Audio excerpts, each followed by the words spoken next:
bahala na si Batman dito. Ay, sunod ka. Mauga lang siya pero matibay. Opo, mauga lang siya. Sabay, pababa naman laglag ko, hindi yung pataas eh, no? Uy, natatakot ako ah. Grabe, taas natin yung Kamulawi, no? Umegewang. Boss, parang sumasayo yung hagdan mo. Opo, boss. Yung Kamulawi, ang ganda rin loob niya, ang taas oh. Ito tayo, second floor to, Kamulawi na no? Taas ng pwesto.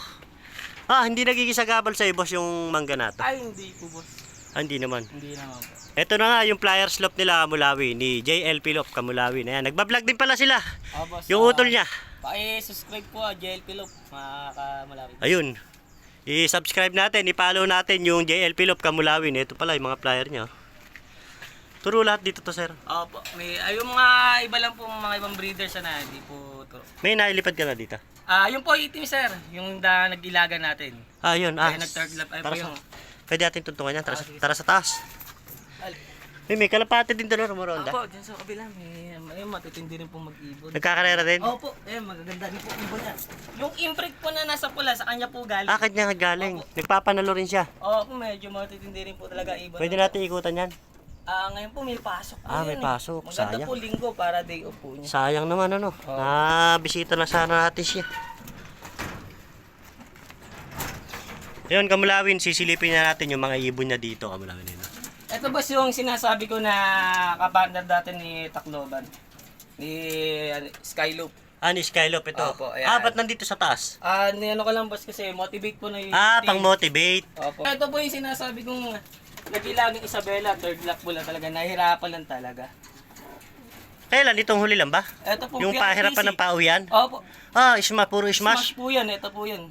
Clock siya nung ilagan. Hindi po, talagang finisher lang talaga siya. Finisher lang po talaga. Ito po.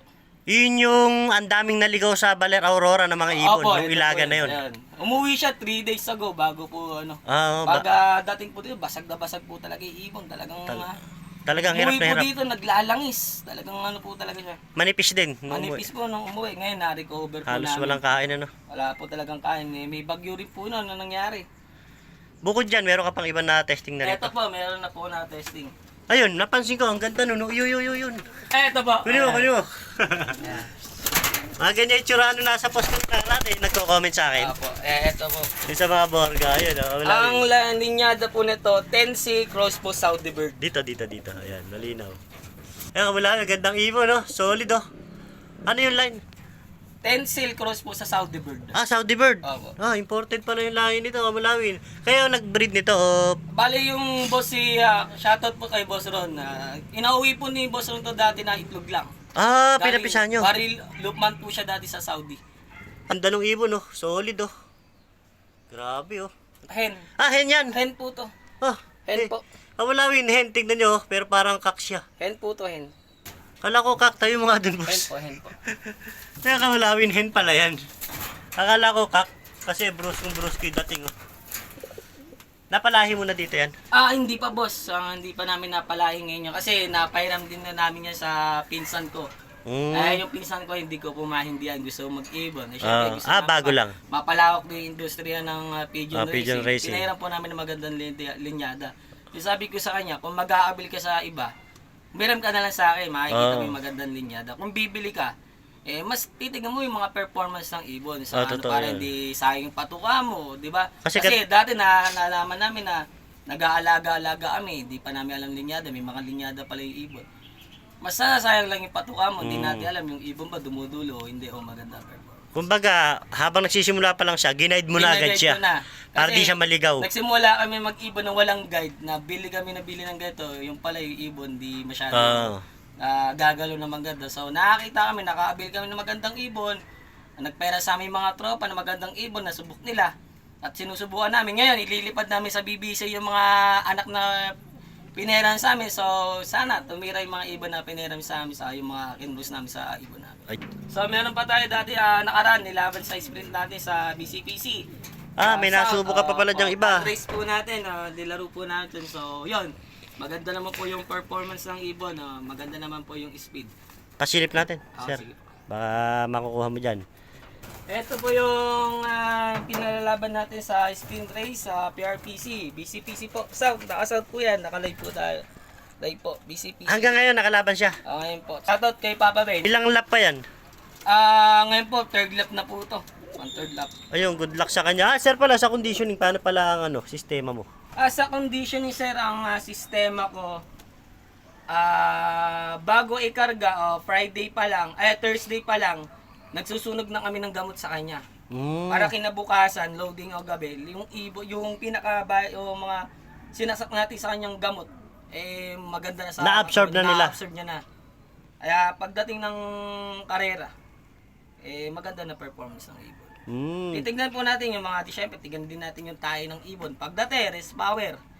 Gumagamit ka ng kampiyon. Opo, Ayun. kampiyon. Anti-stress. Anti-stress. Hanggang ginagawa po namin, pag-loading, rest power sa Nutri-Wings. Magkapareha sila. Sabay. Tapos, kuwari, pag dumating po yung ibon, rest power sa Eurolibo. Yun naman. Magkaiba.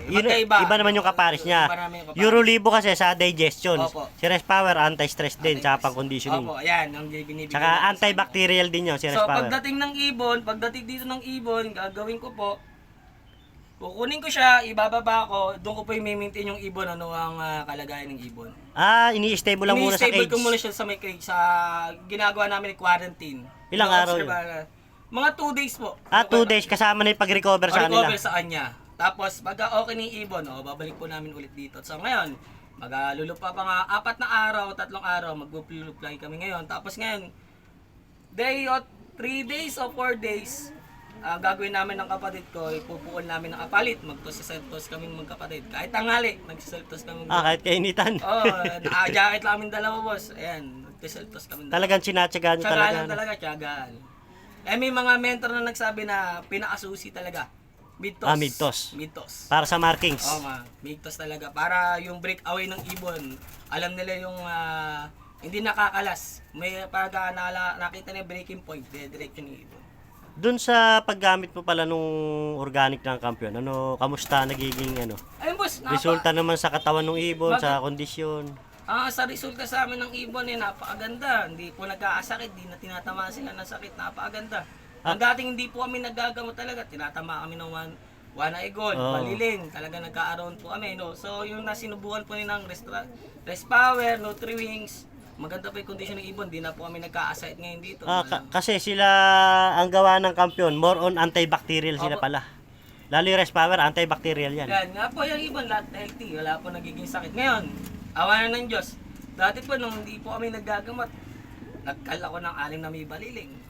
Kasi dahil nga walang suporta. Walang suporta ng gamot. Ang inalo lang po talaga namin, multivitamins, saka calcium lang po talaga. So, sa tulong ng mga tropa, kaibigan, nakakuha ng idea. Kasi sir, nakapag-avail kami ng gamot.